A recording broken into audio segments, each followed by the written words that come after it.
Wabarakatuh.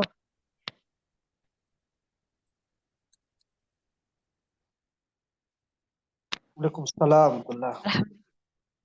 Alhamdulillahirabbil alamin wassalatu wassalamu ala nabiyyina Muhammad sallallahu alaihi wasallam. Allahumma sholli ala sayyidina Muhammad. Pertama-tama marilah kita panjatkan puja dan syukur ke hadirat Allah Subhanahu wa taala karena kelimpahan rahmatnya lah kita dapat mengikuti acara pada malam hari ini dengan tema dari tanah barat ke tanah Arab. Dan salat serta salam kita kirimkan kepada Nabiullah Muhammad SAW. Allahumma sholli ala sayyidina Muhammad. Baik teman-teman, teman-teman partisipan yang sudah berada di room meeting kita pada malam hari ini.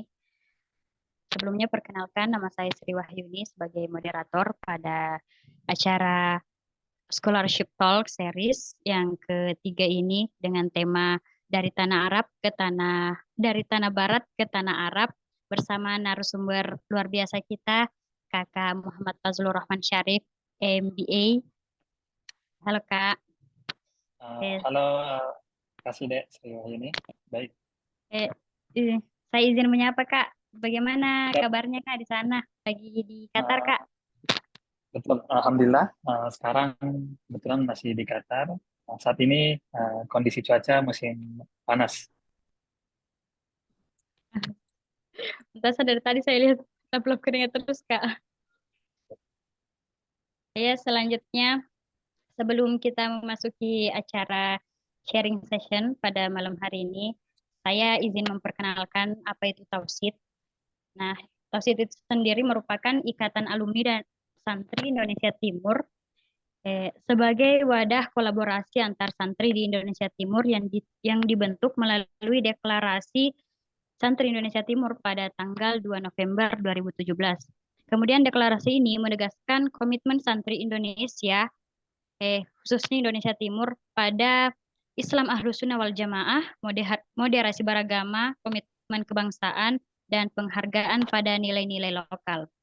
Selain sebagai wadah silaturahmi, organisasi Tausid ini bergerak terutama untuk akselerasi pengembangan diri santri Indonesia Timur untuk menjadi relevan sebagai pemegang estafet agama Islam dan NKRI dan bekerja bersama untuk berkontribusi solutif untuk agama dan negara. Ya, itu ya sedikit tentang Tauhid. Kemudian selanjutnya saya akan membacakan sedikit CV dari pemateri kita, yakni Kakak Muhammad Fazlur Rahman Syarif, MBA, atau biasa kita panggil Kak Fazlur. Betul, Kak? Siap, makasih dek. Beliau merupakan alumni dari pesantren Al-Ikhlas Ujung Bone dan melanjutkan S1 di Universitas Islam Negeri Syarif Hidayatullah Jakarta pada tahun 2010 sampai 2014. Kemudian S2 di Bangor University dengan meraih beasiswa LPDP pada tahun 2017 sampai 2018. Kemudian dilanjutkan ke Durham University pada tahun 2018 dan sekarang sedang mengambil program doktor di Hamad bin Khalifah University dengan meraih beasiswa Qatar Foundation. Ya, itu saja CV singkat dari pemateri kita malam hari ini. Tanpa berlama-lama lagi, saya persilakan Kakak Fazlur untuk sharing bersama kita tentang bagaimana pengalaman-pengalaman kakak di sana, bagaimana rasanya menempuh pendidikan di negeri orang yang berbeda budaya, berbeda bahasa dengan kita di sini. Saya silakan Kak.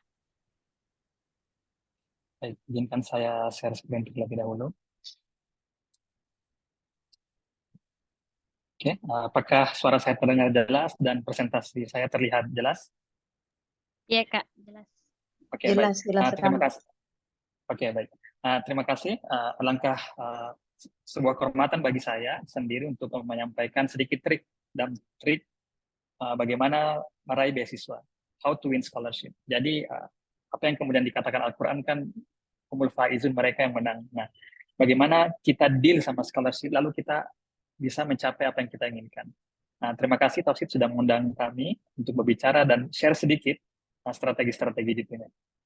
Dan terima kasih para pendengar Budiman yang sudah menempatkan waktu memberi kesempatan untuk sama-sama saling berbagi, sama-sama saling sharing, dan sama-sama saling menebar kebaikan. Baiklah, tanpa memperpanjang, pertama, untuk mendapatkan beasiswa dan apapun itu, intinya adalah tidak ada cita-cita yang terlalu tinggi.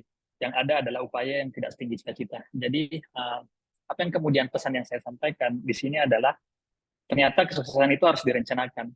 Karena jika kita tidak melakukan perencanaan, saya masih teringat dengan apa yang kemudian disebutkan di sebuah pepatah yang mengatakan bahwa fail to plan, plan to fail. Barang siapa yang gagal merencanakan, berarti dia sudah merencanakan kegagalan.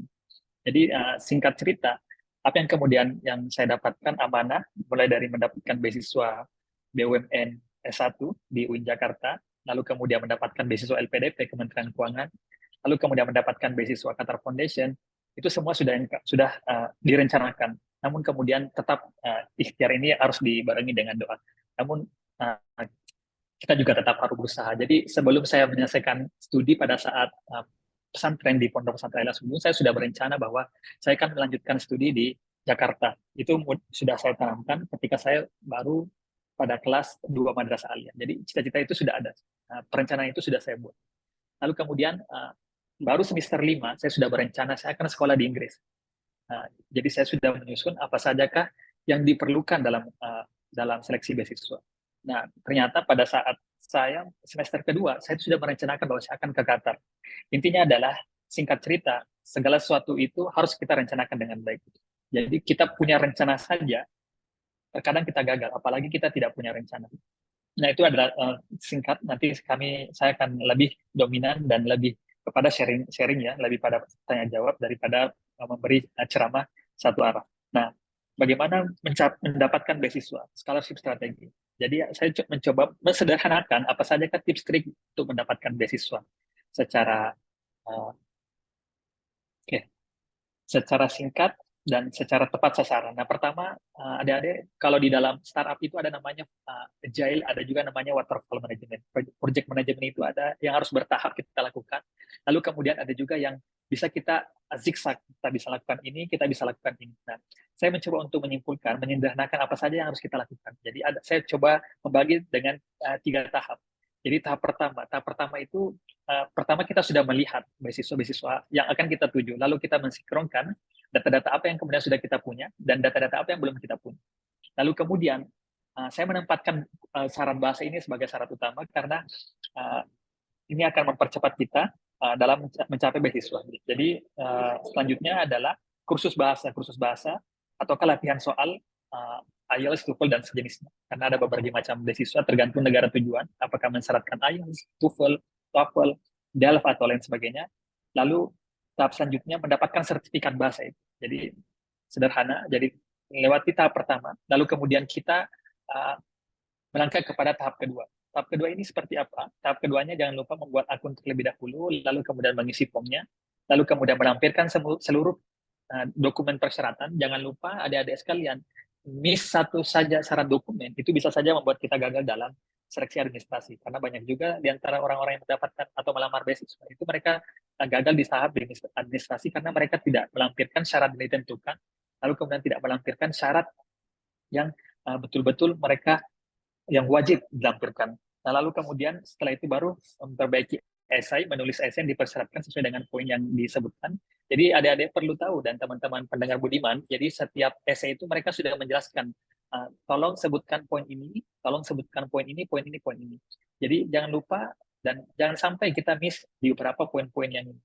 Lalu kemudian tahap ketiga, ini saya buat seperti contoh yang bagaimana kita sekarang sedang alami, misalkan ini mendapatkan beasiswa LPDP atau beasiswa Indonesia Bangkit bersama Kementerian Agama dan LPDP. Jadi sembari setelah itu jangan lupa kita mempersiapkan diri latihan seru soal psikotes, tes bakat skolastik, lalu kemudian kita latihan wawancara bersama Warde. Kenapa harus latihan wawancara bersama Warde? Karena kemudian kita di sini bisa menerima tips dan trik. Kita bisa belajar apa yang mereka sampaikan pada saat diwawancara. Soal-soal apa saja yang disampaikan, dan seperti apa cara menjawabnya. Ini akan ada sedikit mempercepat akselerasi jika kita latihan wawancara bersama awarded. Nah, selanjutnya, saya coba bagi apa sajakah tahap-tahap yang harus kita lewati. Jadi saya mencoba berbagi share pengalaman sesuai dengan pengalaman yang sudah saya alami. Pertama, bagaimana melakukan terapi IELTS ataukah TOEFL ataukah sejenisnya. Nah, saya mencoba pertama, jadi di IELTS itu kan ada skill listening, ada skill reading, ada juga skill writing, juga ada skill speaking. Nah, pertama, saya mencoba melakukan mendengarkan bahasa Inggris 1 jam setiap.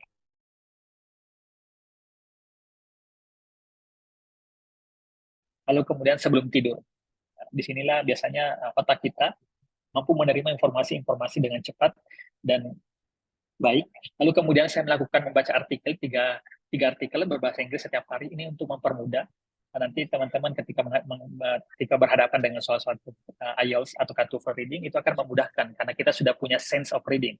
Lalu kemudian menulis artikel bahasa Inggris setiap hari 250 kata. Coba train diri kita, karena sesering kita mengeluarkan kata-kata bahasa Inggris dalam bentuk tulisan, sesering itu pula muncul spontanitas kita ketika nanti dihadapkan tes rating ketika IELTS.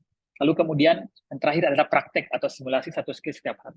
Nah, jadi adik-adik, di dalam 1 hari itu kita sudah punya terapi. Jadi terapinya tadi pertama mendengarkan, lalu kemudian menulis, lalu kemudian membaca, lalu kemudian selanjutnya baru kita pada praktek simulasi satu skill setiap hari. Jadi setelah tahap pertama ini dilewati, baru adik-adik jangan langsung lompat tes IELTS ataukah tes TOEFL ataukah simulasi.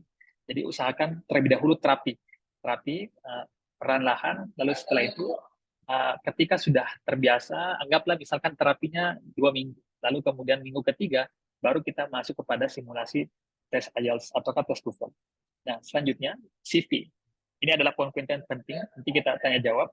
Tadi sudah saya jelaskan terkait TOEFL, IELTS dan sejenisnya. Karena waktu itu saya sekolah, waktu ketika mendapatkan beasiswa Qatar Foundation itu saya harus tes GMAT, seperti KJRI. Jadi sesuaikan saja adik-adik nanti apakah syarat bahasa yang ditentukan, entah itu IELTS, TOEFL, GRE, GMAT, dan lain sebagainya. Lalu kemudian CV. Nah, ini CV penting karena kemudian banyak CV ini sangat menentukan karena ketika nanti pada seleksi baik itu sifatnya berkas maupun ketika kita diwawancara, mereka sudah melihat saya akan berhadapan dengan siapa, dan itu kita sudah 1 langkah lebih cepat daripada mereka karena mereka sudah melihat kelebihan kita. Sebisa mungkin CV kita itu mencerminkan kekuatan kita, mencerminkan prestasi, lalu kemudian pengalaman kerja atau organisasi yang relevan. Sebisa mungkin pengalaman yang sudah kita lakukan, itu kita jelaskan secara singkat dan jelas, lalu kemudian sertakan tanggung jawab, karena yang mereka pengen lihat itu adalah tanggung jawab, tidak hanya sekedar prestasi, tapi tanggung jawab apa yang sudah kita lakukan, lalu hasil atau output yang didapatkan. Lalu kemudian memasukkan keahlian kita, keterampilan kita, ini juga penting, karena di satu sisi nanti, karena pada saat kita wawancara, adik-adik, misalkan wawancara itu, dan pendengar budiman, misalkan ketika kita diwawancara dengan, bisa saja pembanding kita lebih baik, ataukah kemudian justru kita bisa menjadi pembanding yang lebih baik. Jadi kenapa di sini CV, dari CV-nya harus kita perbaiki. Jadi sebisa mungkin dalam mempersiapkan beasiswa dari hulu hilir itu kita siapkan semaksimal mungkin. Lalu kemudian terakhir adalah pastikan CV kita terstruktur dengan baik, mudah dibaca, bebas dari kesalahan ejaan atau tata bahasa. Nah, ini juga adalah silly mistake, tapi jangan sampai kita terlewatkan. Jadi kalau di dalam LPDP itu, jadi ada formnya, jadi formnya itu bisa dicicil, bisa dari sekarang kita isi, sebutkan semua CV-CV kita, pengalaman-pengalaman kita, prestasi-prestasi kita. Waktu itu saya menyebutkan semua prestasi yang sudah saya dapatkan ketika di Pondok Pesantren Al-Ikhlas, hingga kemudian prestasi-prestasi selanjutnya. Nah, lalu kemudian essay. Nah, essay biasa kita juga terlena dalam ketika menulis essay. Jadi sebisa mungkin dalam essay itu indikatornya apa? Indikator essay itu kita punya visi, kita punya motivasi, kita punya rencana. Lalu kemudian kenapa kita memilih program studi ini? Sebisa mungkin kita memilih program studi tertentu dan spesifik. Lalu kemudian sebisa mungkin kita menjelaskan, mensinkronkan dengan tujuan karir kita ke depan. Lalu bagaimana kita menggunakan pengetahuan dan keterampilan kita untuk memberikan kontribusi kepada masyarakat. Biasanya orang miss itu ketika dia tidak mampu memberikan atau menjelaskan kontribusinya pada masyarakat. Nah, dia hanya menjelaskan tentang kelebihannya, tapi tidak ada outputnya. Nah, LPDP itu juga tidak hanya melihat kualitas pribadi, tapi juga kualitas berbagi kepada masyarakat. Lalu kemudian terakhir adalah menggunakan struktur essay yang jelas, pendahuluan, badan esai, dan kesimpulan. Karena banyak orang yang menulis esai itu tidak jelas yang mana pendahuluan, yang mana badannya, yang mana kesimpulannya, sehingga kemudian uh, tidak memudahkan para pembaca untuk membaca esai kita dengan baik dan benar. Kalau strateginya itu ada nama istilah STAR. SMART. Atau bisa juga dengan SMART, spesifik, measurable, bisa terukur, achievable, bisa dicapai, realistis, dan time related. Ada timing frame-nya. Lalu kemudian terakhir, ketika kita sudah merancang esai, selanjutnya adalah meminta umpan balik. Umpan balik adalah kita coba mereview, memberikan esai kita kepada orang lain atau wardi untuk mereview apakah esai kita baik atau seperti apa, apakah perlu diperbaiki di bagian yang mana. Ini juga perlu. Nah, yang ketiga adalah wawancara. Nah, bagaimana wawancaranya? Wawancara itu adalah hal yang signifikan karena banyak orang yang sudah lulus administrasi, tapi mereka gagal di dalam tahap wawancara. Atau wawancara yang baik itu adalah sebisa mungkin 3 poin ini, KPI ini harus teman-teman lakukan. Pertama, harus mempelajari isu aktual di Indonesia. Jadi sebisa mungkin isu-isu aktual ini kita bisa sinkronkan dengan permasalahan apa yang akan kita pecahkan, solusi apa yang akan kita berikan. Lalu kemudian jangan lupa kita juga menguasai perguruan tinggi yang kita tuju. Nanti akan ditanya, kamu sudah pernah kontak dengan profesor kamu, ataukah kamu mata pelajaran apa yang buat kamu tertarik, lalu kemudian apa edit value yang sehingga bisa dibandingkan kenapa harus memilih luar negeri daripada dalam negeri. Yang kedua adalah menyiapkan jawaban yang jelas, kohesif, dan menunjukkan visi yang kuat dan konsisten. Banyak orang yang miss karena mereka sudah bicara visi tapi tidak konsisten.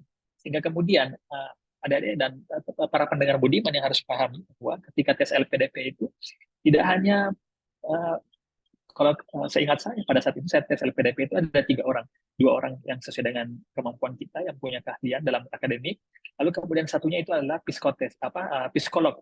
Nah, psikolog ini akan melihat kita apakah jawaban kita konsisten, relevan, ataukah kemudian seperti apa. Nah, ini harus adik-adik harus teman-teman perkuat baik-baik. Lalu kemudian latihan wawancara dengan awardnya. Terkadang kita meremehkan latihan wawancara, tapi justru ini adalah memudahkan. Jadi kata-kata atau kalimat-kalimat yang sudah kita ucapkan ketika latihan, biasanya itu spontan akan muncul ketika pertanyaan itu sudah sudah disampaikan kepada pewawancara. Bisa saja kita tiba-tiba menjawab seperti ini, karena kita sudah punya grand mapping di pikiran kita bahwa saya akan menyampaikan ini. Jadi sebisa mungkin membuat jawaban-jawaban, menyiapkan jawaban-jawaban yang akan kita sampaikan ke depan. Nah, paling saya sederhana, singkat, tapi kita akan nanti memberikan porsi pada teman-teman sekalian. Silakan bertanya. Jadi silakan kunjungi beasiswa LPDP Kementerian Keuangan, sudah jelas disebutkan apa saja jenis beasiswanya dan lain-lain sebagainya. Lalu kemudian beasiswa Kemenak, beasiswa Indonesia Bangkit yang kemudian kerjasama dengan LPDP. Lalu juga ada beasiswa, nanti kita bicara, kalau ada yang ingin bertanya tentang bagaimana cara mendapatkan beasiswa Qatar Foundation, insya Allah saya juga bisa share. Baiklah, sampai di sini pemaparan materi saya. Silahkan moderator jika ada yang ingin bertanya. Baik, terima kasih Kak. Materinya sangat luar biasa ya. Sudah jelas, padat, dan sangat jelas. Ya, bagaimana tadi Kakak menggambarkan bahwa kesuksesan itu harus direncanakan, bagaimana Kakak merencanakan planning-planningnya dari sejak SMA ya Kak, tadi. Betul. Ya. Dan sampai akhirnya Kakak bisa sampai di titik yang seperti ini. Dan tadi sudah dibagikan tips dan triknya. Untuk peserta partisipan mungkin ada yang ingin ditanyakan. Saya persilakan, bisa raise hand atau langsung on mic.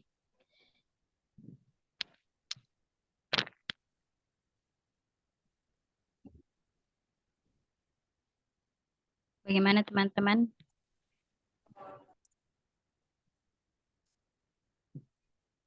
Ada yang bertanya? Atau saya sedikit Kak. Boleh, silakan. Kan Kakak ambil S2-nya di Barat Kak, tapi pas doktornya di negeri Arab toh Kak. Pertanyaan saya kenapa pindah ke Arab Kak? Kenapa tidak stay di Barat saja? Kak. Tentunya masing-masing orang mempunyai pertimbangan, dan pertimbangan saya pada saat itu adalah saya ingin mencoba menyatukan, tidak menyatukan. Waktu itu saya baca ini saya mencoba untuk bagaimana bisa menyatukan antara uh, etos kerja, lalu kemudian kerangka berpikir. Jadi tidak hanya serta-merta kita harus berpikir ke barat-baratan, tapi kita juga harus menyeimbangkan tentang bagaimana etos kerja di luar, atau dalam hal ini negara Teluk Timur Tengah, bagaimana kemudian kerangka berpikir. Dan saya kira ini akan memperkuat kita, jadi kita mencoba tidak hanya melihat satu sisi. Lalu kenapa kemudian sebenarnya penting, kenapa ini harus bersatu padu, biar kemudian ketika kita melihat permasalahan itu kita bisa melihat dari sisi yang mana tadi. Kalau misalkan di luar negeri, misalkan di negara barat, itu kita lebih pada dominan belajar metodologi berpikir kan. Lalu kemudian kalau di Timur Tengah biasanya kita lebih kepada pendalaman, karena jurusan saya adalah ekonomi Islam atau perbankan syariah, jadi lebih kepada sisi-sisi misalkan ke Islamnya. Jadi kalaupun pendapat pribadi, selain itu, saya memilih Qatar karena pada saat itu saya melihat bahwa saya ingin mempelajari atau mendalami fintech. Jadi waktu itu saya lihat Hamad bin Khalifa University kerjasama dengan Qatar Fintech Hub, dan saya merasa bahwa saya ingin tidak hanya lulus ketika S3 sekedar lulus, tapi juga punya value added, yaitu belajar tentang bagaimana mendirikan startup, bagaimana Qatar dalam hal ini bisa deal bisnis dan lain sebagainya. Jadi itu yang memotivasi saya kenapa saya darinya ke Inggris lalu kemudian pindah ke Barat. Dari Barat lalu kemudian pindah ke Arab. Oh, jadi bisa sebagai tambah-tambah pengalaman dan pemikirannya, Kak. Jadi tidak hanya dengar dari orang lain bahwa Barat itu seperti ini, Arab itu seperti ini, tapi langsung terjun ya, Kak. Betul, betul. Iya. Ini ada pertanyaan dari peserta, Kak. Mohon bimbingannya, Kak, untuk academic writing nanti. Gimana itu, Kak? Oke, terkait terkait academic writing, waktu saya ketika mempersiapkan IELTS itu pertama saya uh, mencontoh esai-esai yang kemudian yang sudah mendapatkan band 9. Jadi saya bisa, ketika kita contoh band 9, maka kemudian itu akan membawa kita secara tidak langsung uh, cara kita berpikir, cara kita menulis, bahasa-bahasa apa yang sering dia gunakan. Setidaknya ketika kita mencontoh band 9, kita jatuh di band-band 8 atau 7. Jadi itu. Lalu kemudian beralih ke academic writing. Academic writing itu uh, sekarang banyak, kalau ada yang mau lihat contoh academic writing ataukah parafrase apa, di situ ada namanya Manchester by Phrase. Jadi ada di Manchester University di website, situ ada kalimat pembuka seperti apa yang bisa digunakan ketika menulis academic writing, kalimat penutup seperti apa yang bisa dilakukan. Jadi sudah ada. Jadi nanti coba akan saya kirimkan linknya ya di situ. Jadi lalu kemudian ketiga tahapnya adalah mencoba menyesuaikan. Misalkan kita jurusan Islamic Finance, jadi sebisa mungkin kita membaca artikel-artikel tentang Islamic Finance. Kalau kita jurusan psikologi, sebisa mungkin kita membaca artikel-artikel ataukah jurnal yang berbicara tentang psikologi. Secara tidak langsung itu akan menstimulus kita memiliki kemampuan ataukah kemampuan penulisan yang baik, ataukah kemampuan critical thinking yang baik.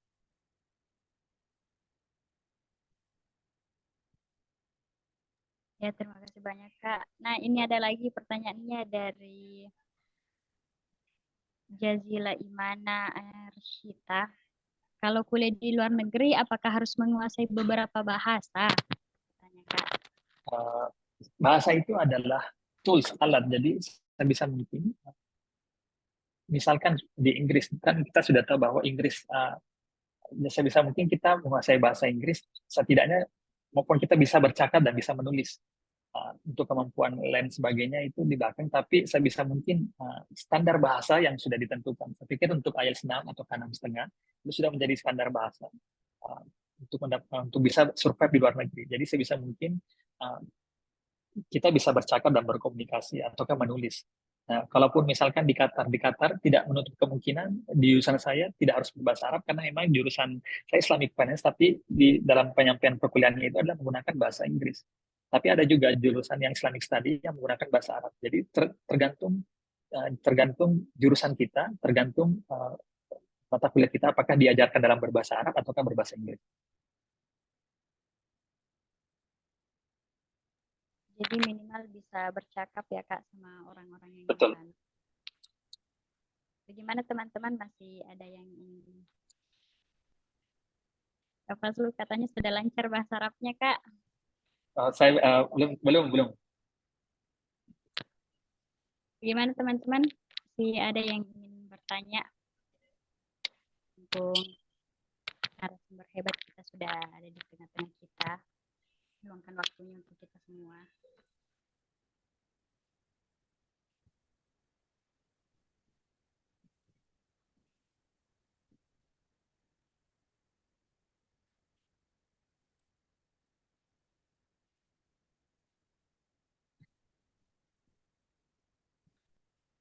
Tadi saya sudah kirim bahan presentasinya, sederhana, singkat. Semoga saya sengaja untuk desain sesederhana mungkin.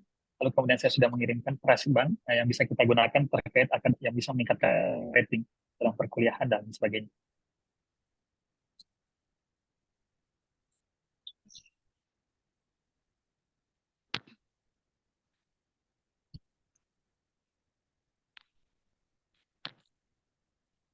Saya Kak izin bertanya lagi Kak. Boleh, silakan.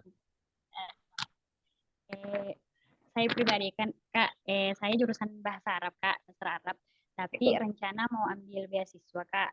Nah, menurut Kakak dan menurut saya belum, bahasa Arab saya juga masih kurang Kak. Menurut Kakak, apa yang perlu saya ambil dulu Kak? Kursus bahasa Arab dulu atau kursus bahasa Inggris dulu untuk tes untuk beasiswa Kak?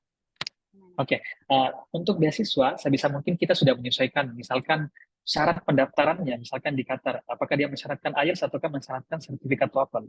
Jadi biar kita satu kali bergerak, kita sudah ini. Ternyata misalkan di kampus, anggaplah kita juga tidak hanya Qatar, tapi misalkan LPDP, yang tujuan kita misalkan negara Maroko. Karena teman saya ada yang sekolah di Maroko S2-nya, memang disyaratkan adalah bahasa Arab. Jadi langsung. Nah, karena kalau enggak, kita belajar dua kali, karena kan strukturnya berbeda. Tentunya belajar IELTS atau TOEFL atau TOEFL bahasa Arab itu kan berbeda. Jadi kita harus tahu dulu tujuan kita apa. Apakah yang disyaratkan TOEFL atau TOEFL. Kalau sudah disyaratkan TOEFL jelas, dan kampusnya juga menyebutkan TOEFL, saya pikir langsung tes TOEFL. Begitupun juga LPDP pasti mensinkronkan, karena tujuan negara kita adalah negara Arab. Karena TMI waktu itu adalah uang. Jadi sebisa mungkin kita tidak kehilangan waktu. Karena saya saja yang jeda saya S1, S2, S3 itu per 3 tahun. Setelah saya lulus kuliah, lulus pesantren itu 2009, tapi saya masuk S1 itu 2010, itu ada jeda setahun. Lalu kemudian S2, satu ke S2 itu 3 tahun. Lalu kemudian S2 ke S3 itu juga 3 tahun. Jadi sebisa mungkin kita tidak membuang-buang waktu. Jadi jelas ya, Mas Wahyu ini. Jadi yang jeda-jedanya itu Kak digunakan untuk persiapannya Kak untuk Persiapan. meraih Betul, beasiswa. persiapan Pak. Betul, waktu itu karena saya sudah merencanakan bahwa setelah saya lulus S2, saya tidak kerja.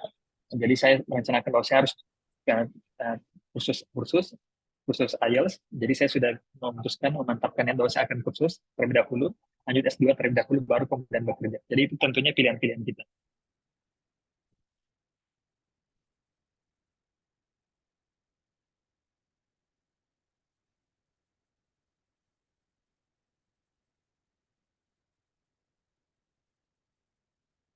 Lah, ya. Okay. Kenapa? Ini ada lagi pertanyaan dari Kak Kodri. Izin bertanya Kak, bagaimana menurut pengalaman Kakak Fazlur tentang budaya belajar di Indonesia, di Inggris dan di Qatar? Apakah ada perbedaannya secara signifikan? Oke, baik. Alhamdulillah sekarang sudah pukul 3:04 ya, pukul 3 sore di Qatar.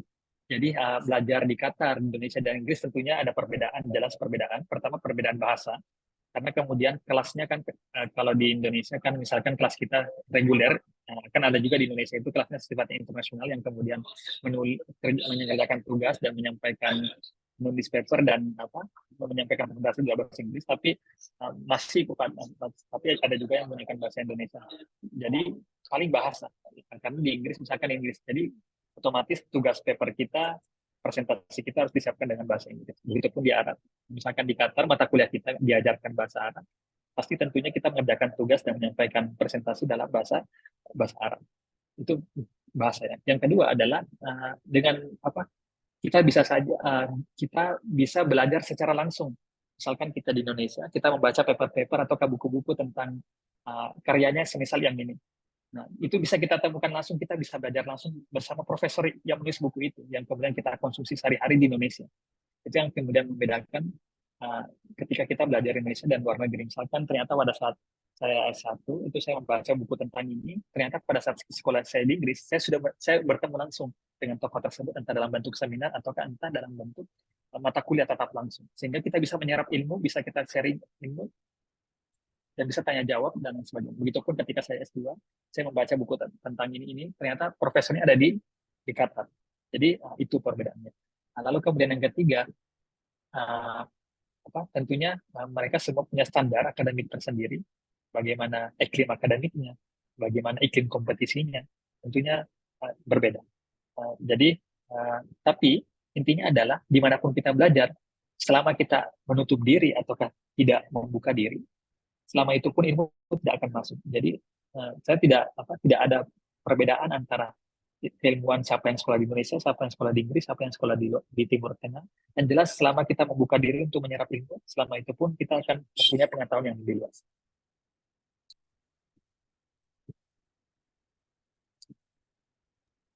Bagaimana Kak Godric? Bisa dimengerti jawabannya? Gimana peserta-peserta yang lain? Kak, terima kasih atas penjelasannya. Bagaimana peserta yang lain? Masih ada yang ingin bertanya?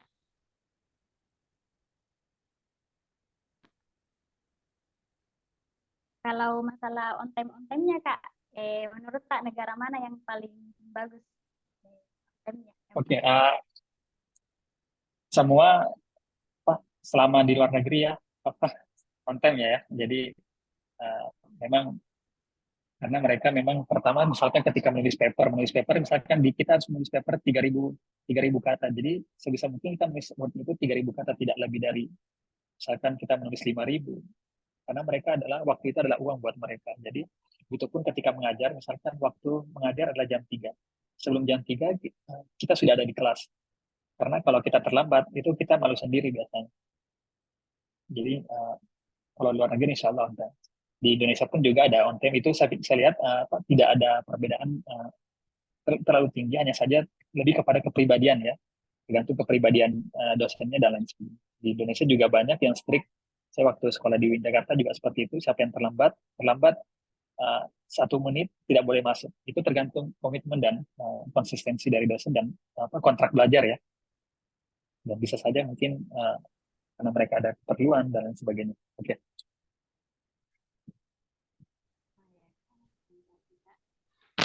Selanjutnya, teman-teman masih ada yang ingin bertanya?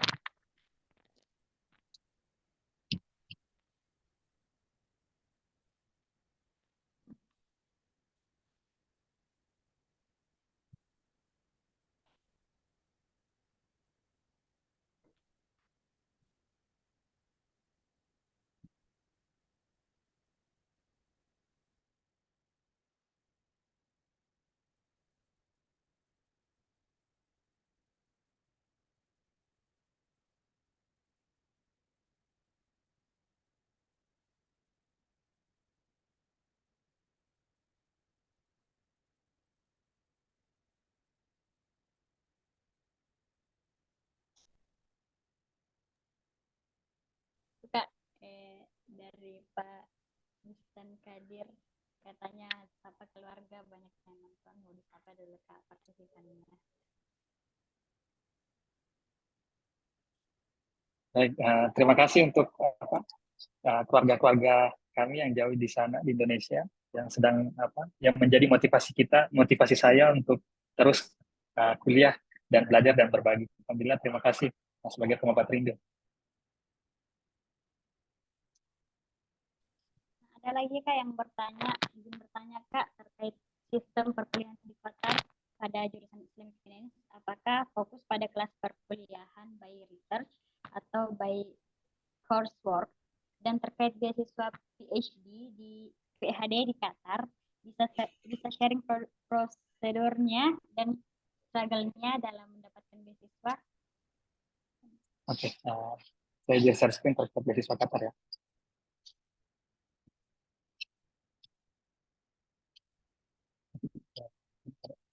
Satu menit ya.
Oke, terkait beasiswa Qatar Foundation, tentunya pada saat ketika kita S3 di Inggris dan S3 di Qatar itu berbeda. Kalau S3 di Inggris itu 3 tahun, kalau S3 di Qatar itu 4 tahun. Perbedaannya signifikan karena di Qatar itu kita ada kuliah 1,5 tahun. Jadi 3 semester itu kita kuliah terlebih dahulu, lalu kemudian menulis jurnal, menulis proposal, lalu kemudian ujian komprehensi, lalu kemudian ujian disertasi. Kalau di Inggris itu 3 tahun itu kita langsung menulis disertasi, jadi tentunya berbeda. Lalu kemudian apa saja yang prosedur yang harus kita lakukan ketika ingin melamar beasiswa Qatar? Untuk mendapatkan beasiswa Qatar Foundation itu tentunya ada beberapa syarat-syaratnya. Pertama tentunya ada syarat bahasa. Jika kemudian jurusan kita Islamic Study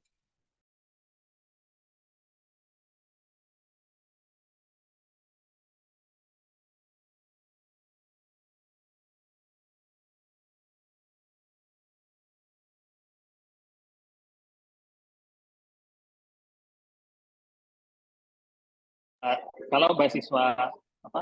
Kalau beasiswa Qatar Foundation, apakah terlihat jelas? Terlihat ya? Oke, kalau bicara tentang beasiswa Qatar Foundation, tentunya di Qatar Foundation ada beberapa universitas ya.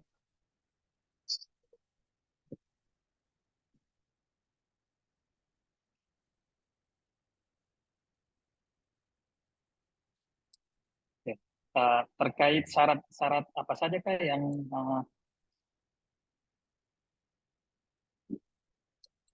apa saja yang dibutuhkan ketika melamar beasiswa Qatar Foundation.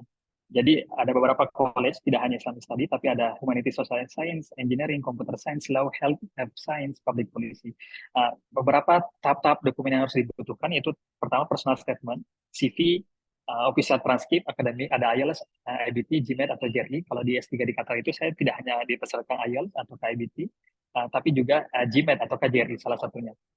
Jadi lalu kemudian rekomendasi, 2 surat rekomendasi, lalu kemudian interview, lalu kemudian kita mendapatkan letter of acceptance, lalu kemudian kita mendapatkan tawaran letter of scholarship. Nah, ini requirementnya sederhana. Kalau kita bicara tentang bahasa, berarti kalau misalkan Islamic Study yang jurusannya bahasa Arab, maka kemudian dokumen yang kita harus butuhkan adalah berbahasa Arab, mulai dari TOEFL ataukah syarat bahasa lainnya. Tapi kalau jurusan saya Islamic Finance, kita bahasa Inggris. Akademik transkrip tentunya harus bahasa Inggris atau bahasa Arab. Lalu kemudian standar tesnya IELTS atau TOEFL, GMAT atau KJRI. Lalu kemudian admissionnya kita menyampaikan rekomendasi. Rekomendasinya itu ada 2.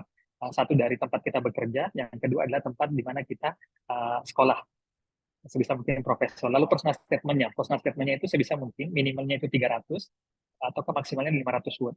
Nah, sebisa mungkin kita jelaskan kalau kita yang lamar fikih maka harus menggunakan bahasa Arab, tapi kalau kemudian bahasa Inggris, Islamic Finance dan jurusan lainnya, maka kita harus bisa dalam bahasa Inggris. Lalu kemudian sebisa mungkin CV kita memenuhi 4 persyaratan, beberapa persyaratan ini. Jadi kita menyebutkan academic qualification kita menyebutkan professional experience, lalu kemudian publikasi, research project, academic award, honor, atau kemudian presentasi conference. Kita sudah presentasi conference di mana saja, kita pernah mengerjakan proyek apa saja, lalu kemudian kita pernah menjadi juara, menjadi pemenang, atau kemudian pernah juara, lalu kemudian kita pernah publikasi jurnal apa atau paper apa. Dan seperti itu juga misalkan kalau kita tinggal di Qatar sebisa mungkin kita menampilkan Qatar ID ataukah kita menampilkan paspor. Lalu kemudian kita akan menerima apakah kita mendapatkan full scholarship ataukah kemudian partial scholarship. Lalu kemudian sebisa mungkin kita tidak melewati batas deadline. Kalau kemarin itu biasanya dibukanya November, tutupnya adalah Februari. Kalaupun memang kita adalah warga Indonesia yang berada di Qatar, kita punya dispensasi atau privilege, kita bisa mendaftar hingga bulan Maret. Tapi kalau kita warga negara Indonesia yang tinggal di Indonesia, maka sebisa mungkin atau ke international student, sebisa mungkin pendaftarnya hingga pada 1 Februari. Fasilitasnya banyak ya. Jadi ini seperti ini asrama kita, ada laundry, ada asrama masing-masing mendapatkan kamar. Lalu kemudian ini ada stadium, tempat kemudian kemarin Piala Dunia. Ini ada apa? Olympic size apa? Alun-alun. Kalau di Bonn itu kayak ada lapangan Merdeka, tapi di sini adalah pusat olahraga. Lalu kemudian ada fitness. Paling itu.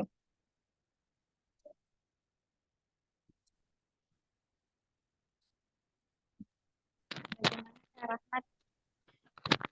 Ada yang mau dipertanyakan?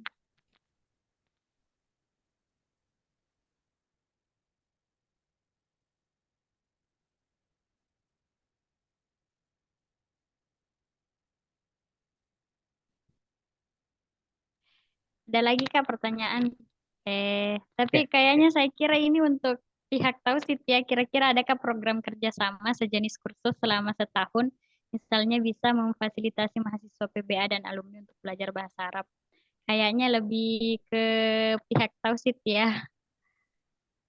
Bagaimana Kak? Ada yang bisa menjawab?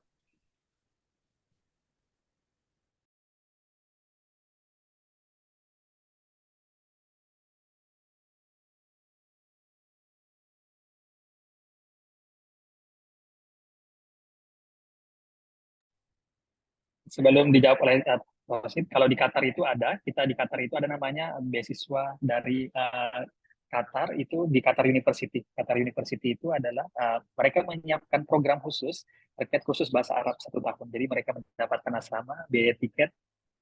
Jadi ada pun juga yang mereka yang sudah kerjasama. Saya lihat beberapa kampus yang sudah kerjasama adalah UNJ, Universitas Gontor. Jadi tiap tahun mereka mengirimkan delegasinya untuk belajar bahasa Arab di Qatar, khususnya di Qatar University.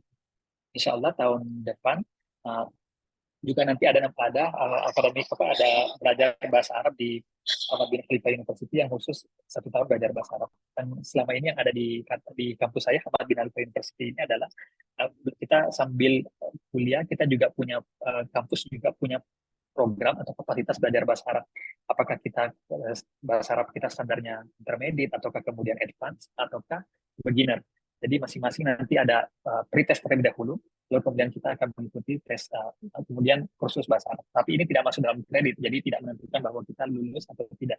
Ya sekadar penyimbang. Begitupun ketika saya sekolah di Inggris, saya ingat betul ketika kita sekolah di Inggris itu tidak serta-merta kita sudah menutup diri untuk belajar bahasa Inggris. Justru kemudian kampus itu menyediakan kursus bahasa Inggris gratis dan begitupun ketika di Qatar Foundation kursus bahasa Arab gratis. Jadi mereka tetap menyediakan academic rating untuk menunjang perkuliahan kita. Oh, jadi sudah ada ya di sana. Bagaimana Kak Betul. Maria Ulfah? Mungkin dari teman-teman masih ada yang ingin ditanyakan?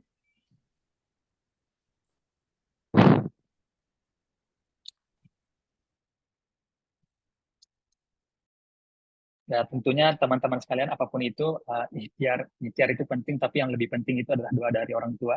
Jangan lupa doa orang tua itulah yang menguatkan kita. Doa dan dukungan keluarga kita, saudara-saudara kita, teman-teman kita itu akan menjadi selalu motivasi kita untuk selalu belajar dan lebih baik. Saya pikir tidak hanya dari ikhtiar, karena kemudian saya bisa mengutip dalam Al-Quran bahwa Al-Quran itu disebutkan wasta'inu bis-sabri wassalah. Dia bilang bahwa sabar, lalu kemudian dia sebutkan salat. Jadi sabar ini saya bisa mengartikan bahwa kita ada ikhtiar terlebih dahulu, lalu kemudian dibarengi dengan doa. Jadi tidak hanya semata-mata doa, tapi juga dibarengi dengan ikhtiar. Lalu kemudian saya mengutip dari ayat Alam Nashrah, ketika engkau Reza Fartapan Sab wa ila rabbika farghab. Jadi ketika engkau melakukan pekerjaan yang satu, maka lakukan pekerjaan selanjutnya. Jadi sebisa mungkin di sini ada pesan tersirat bahwa sebisa mungkin itu selalu ada rencana. Jika engkau sudah mencapai rencana satu, maka pindahlah ke rencana selanjutnya. Begitupun ketika kita mendapatkan persoalan dan sebagainya.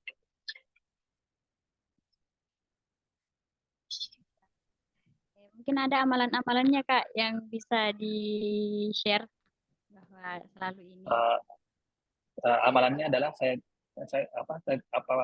yang pernah saya lihat pernah di-share juga oleh Burunda kita, pernah apapun kesibukan kita jangan pernah meninggalkan salat duha. Apapun seberat apapun pekerjaan kita, begadang kita, jangan lupa sholat tahajud. Lalu kemudian pesan ketiga, dimanapun kita berada, apapun kesibukan kita, jangan lupa puasa Senin Kamis. Lalu kemudian saya menambahkan juga, apapun sesibuk apapun kita bersosial media, jangan lupa membaca Al-Quran. Karena seberapa besar atau sebanyak ayat yang kita baca, sebesar itu juga Allah menyelesaikan masalah kita. Paling itu dari saya. Jadi dan terakhir dan yang utama dan paling penting itu adalah doa orang tua. Dan disitulah doa-doa yang mustajab.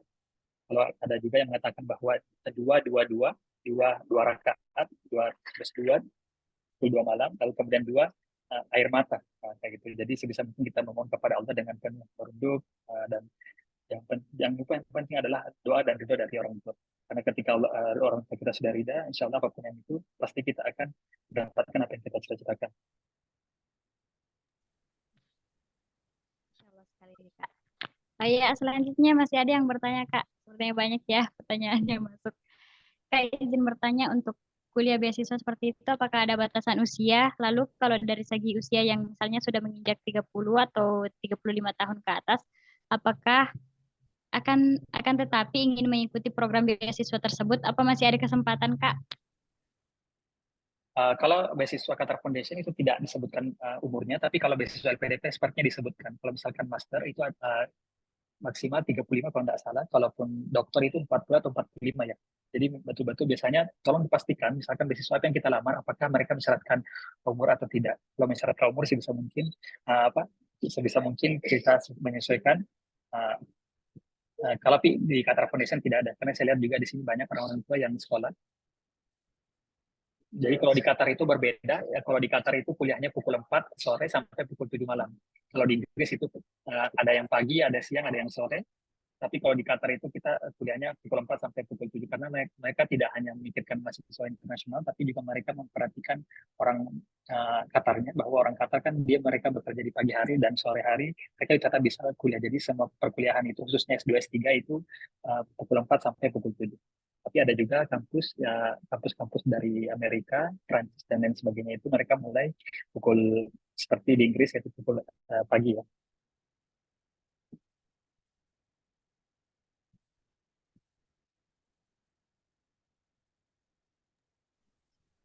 Bagaimana Kak Ahmad Zakarshi?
Apakah masih ada Kalau pertanyaan ataukah oke? Nanti apapun yang bisa dilihat juga nanti di YouTube ya. Oke. bagaimana teman-teman kalau sudah tidak ada? Saya Saya share bisa juga terkait ini ya. Oke, saya share yang terkait beasiswa Qatar Foundation. mungkin bisa kasih closing statement-nya Kak. Oke. Untuk closing statement-nya tadi sudah ini apapun itu tetap garis tangan, tetap takdir kita memang sudah dirancang, sudah dituliskan oleh Allah, tapi seadilnya Allah itu tidak menyebutkan bahwa kita akan sukses dan ataukah kita akan gagal. Tapi Allah itu adil, dia menyebutkan bahwa berusahalah terlebih dahulu, sehingga kemudian tidak ada menutup kemungkinan jika tidak ada justifikasi bahwa orang akan gagal, bahwa orang akan sukses sebelum kita mencoba. Lalu kemudian jangan pernah berhenti untuk mencoba ya. Nah, saya pikir kita tidak tahu rezeki kita sampai kapan dan tidak ada yang bisa membatasi rezeki kita. Kalau itu bagaimana kita mengundang punya Allah, bagaimana kita mengundang pertolongan Allah. Yang terpenting itu adalah bagaimana menghadirkan pertolongan Allah. Tentunya berdasarkan dari restu dari orang tua, ayah, ibu, kalimat-kalimat sakti, segala sesuatu itu yang semua berasal dari orang tua kita, ayah ibu kita doanya, lalu kemudian dorongan dari keluarga kita, kakak kita, adik kita, begitupun kakak ipar kita dan tante kita, om kita, semua mereka adalah pahlawan-pahlawan yang selalu memotivasi kita karena dengan semangat mereka berikan dengan dukungan moral, bantuan finansial dan sebagainya itu justru memperkuat kita dan menguatkan kita. Dan terakhir adalah tetaplah berusaha, jangan pernah berhenti berusaha ya. Apapun itu, insya Allah pasti kita akan mendapatkan apa yang kita cita-citakan. Jadi tidak ada cita-cita yang terlalu tinggi, yang adalah upaya yang tidak setinggi cita-cita. Paling itu dari saya. Pertama saya ucapkan terima kasih atas keluarga saya yang sudah hadir, ayah saya, ibu saya, kakak saya, om saya, tante saya, kakak ipar saya, begitupun istri dari suami kakak saya dan adik saya yang selalu hadir, yang justru kemudian untuk sekolah dan sekalian. Ya, Terima kasih. Terima kasih juga Kak. Terima kasih banyak dari kami. Dan mungkin Kakak bisa bergabung di grup Tauhid Kak. Oke, baik, siap deh. Dan untuk teman-teman mungkin bisa diaktifkan dulu kameranya, kita ambil.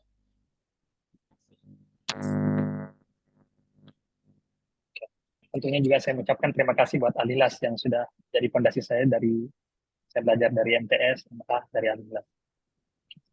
Kampus-kampus saya di Jakarta, yang dari university, tentunya guru-guru saya juga yang selalu memotivasi saya untuk belajar dan bagi. Oke, mungkin kita bisa foto bersama. Silakan Bu moderator. Mungkin bisa diangkat 1, 2. Mana operator sudah Kak?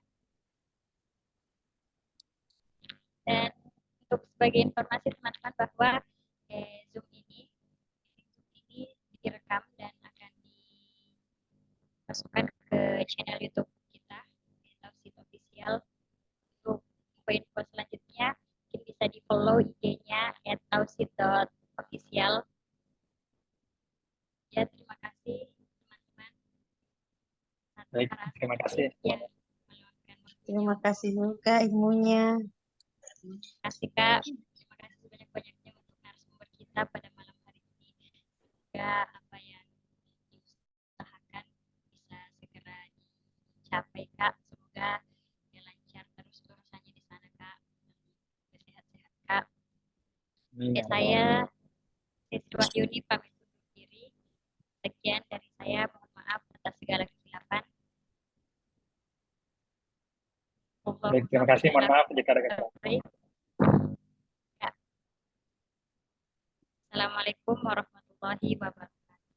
Waalaikumsalam warahmatullahi wabarakatuh. warahmatullahi wabarakatuh. Terima kasih.